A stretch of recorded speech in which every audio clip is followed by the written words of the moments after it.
V-Guard வந்து இதில் V-Guard water ஹீட்ரு. ஏற்கனவே ஒரு 2 வருஷத்துக்கு முன்னாடி இதை ரெடி பண்ணி மாட்டியிருந்தேன். இதில் அப்போ ஹீட்ரு மட்டும்தான் போச்சு, உள்ள எலமெண்ட்டை மாற்றணும். இப்போ பார்த்திங்கன்னா தண்ணி லீக்கேஜ் ஆகி நட்டு பூரா துருப்பிடிச்சிருச்சு. அதனால் என்ன ஆகுதுன்னா ஷாக் அடிக்குது, அப்புறம் ஹீட்டிங் ப்ராசஸ் ஆகிறதில்ல. அதனால் மீண்டும் இதை வந்து நாம் கழட்டி சர்வீஸ் பண்ணுறோம். இப்போ கழட்டியாச்சு. மேலே இந்த கவர் ஸ்க்ரூவெல்லாம் கழட்டினோன்னே உங்களுக்கு ஓப்பன் ஆகிடுச்சு. இப்போ இதனுடைய முக்கியமான பார்ட்ஸு ஜாயின்ட்ஸ் எல்லாம் இங்கே இருக்குது.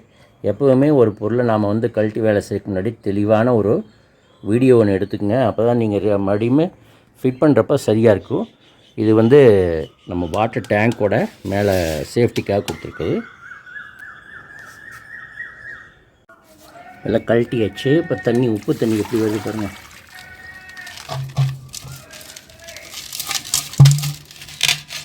உப்பு படிஞ்சிருக்கு. எங்களுது வந்து போர்வெல் வாட்ரு, அதனால் உப்பு வரலாம். எவ்வளோ இருக்குது உப்பு?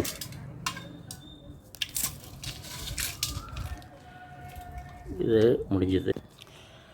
எலமெண்ட்டு வந்து எவ்வளோ உப்பு படிஞ்சிருக்கு, இதை மாற்றணும்.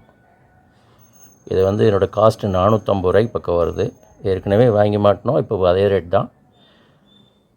பாருங்கள், ஏதோ உள்ளே இருக்கக்கூடிய எலமெண்ட்டு சென்சாரோடது.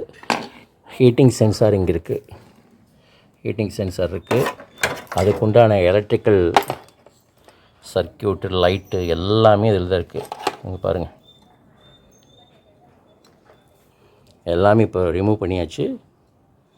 இந்த எலமெண்ட்டை மாற்றணும்.